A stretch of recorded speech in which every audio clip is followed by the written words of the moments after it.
Doctor ಮಹದೇವಪ್ಪನವರಿದ್ದರು.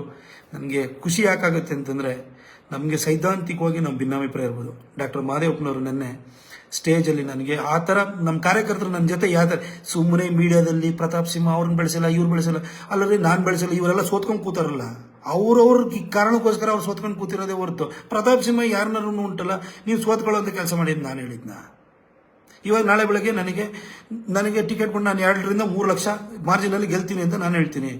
ನನ್ನ ಕೆಲಸದಿಂದ ಗೆಲ್ತೀನಿ ಅಂತ ಹೇಳ್ತೀನಿ. ನೀವು ಯಾರಾದ್ರು ಸೋತಿದ್ರೆ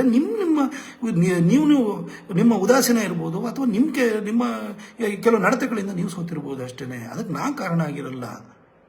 ನಾನು ಬರ್ಬೇಕಾದ್ರೆ ಮೈಸೂರು ಸಿಟಿ ಕಾರ್ಪೊರೇಷನಲ್ಲಿ 13 ಸೀಟ್ ಇತ್ತು BJPದು, ಇವತ್ತು 23 ಸೀಟ್ ಇದೆ. ಹಾಗಾದ್ರೆ ಕ್ರೆಡಿಟ್ ನನಗೆ ಕೊಡಿ.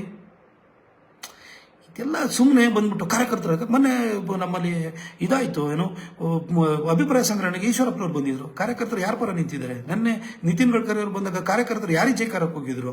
ಇವತ್ತು ಸೋಷಿಯಲ್ ಮೀಡಿಯಾದಲ್ಲಿ ಇಷ್ಟೆಲ್ಲ ಕ್ಯಾಂಪೇನ್ ನಡೀತಾ ಇದೆಯಲ್ಲ, ಯಾಕೆ ಮಾಡ್ತಾ ಇದ್ದಾರೆ? ಯಾವ ಕ್ಷೇತ್ರದಲ್ಲಿ ಈ ವ್ಯಕ್ತಿ ಇವನಿಗೆ ಟಿಕೆಟ್ ಕೊಡಬೇಕು ಅಂತೇಳಿ ಹೇಳ್ಬಿಟ್ಟು ರಾಜ್ಯದ 28 ಕ್ಷೇತ್ರಗಳಲ್ಲಿ ಎಲ್ಲೆಲ್ಲಿ ಜನ ಅವ್ರವ್ರ MP ಪರವಾಗಿ ನಿಂತಿದ್ದಾರೆ ನೀವು ಹೇಳಿ ನೋಡೋಣ. ನನ್ನ ಕ್ಷೇತ್ರದ ಆಚೆಗೂ ಕೂಡ ರಾಜ್ಯಾದ್ಯಂತ ನನಗೆ ಟಿಕೆಟ್ ಕೊಡಬೇಕು, ಅವನಿಗೆ ಅವಕಾಶ ಮಾಡಿಕೊಡ್ಬೇಕು, ಒಳ್ಳೆ ಕೆಲಸ ಮಾಡಿದ್ದೇನೆ ಅಂತ ರಾಜ್ಯಾದ್ಯಂತ ನನ್ನ ಬಗ್ಗೆ ಒಂದು ಪ್ರೀತಿ ವಿಶ್ವಾಸನ ತೋರ್ತಿದ್ದಲ್ಲ, ಈ ಪ್ರೀತಿ ವಿಶ್ವಾಸದ ಮುಂದೆ ಯಾವ ಸ್ಥಾನಮಾನವಲ್ಲ. ನಿಮ್ಮ ಹೃದಯದಲ್ಲಿ ಸೀಟ್ ಕೊಟ್ಟಿದ್ದೀರಲ್ಲ, ನಂಗೆ ಸಾಕು. ಅದು ಬೆಂಗಳೂರಿನಿಂದ ಮಂಗಳೂರುವರೆಗೆ, ಬೀದರ್ನಿಂದ ಚಾಮರಾಜನಗರದವರೆಗೆ ನಿಮ್ಮ ಸುದ್ದಿ ನಿಮ್ಮದೇ ಭಾಷೆಯಲ್ಲಿ. ಕರ್ನಾಟಕ ತಕ್.